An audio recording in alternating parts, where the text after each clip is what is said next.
But those were the little tests that a young 22-year-old boy had to face to start ministry. At 22. Yes. And you were not discouraged to just pack up and start going back? No, not at all. In fact, when my archdeacon came and the church opened, and now finally the elders, they told me I couldn't preach for more than 5 minutes. So I agreed. So I preached.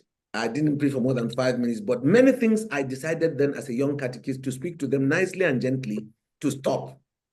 And they didn't like it, but they couldn't fight me because I was always smiling and nice and humble. Anything they said, I say, yes, sir. But I was getting along, and the women were supporting me, and the children were supporting me. Some of them used to bring beer to the vicarage to drink. I said, no, this one, please don't. And it was so nicely that by 3 months, the church grew by about 5%.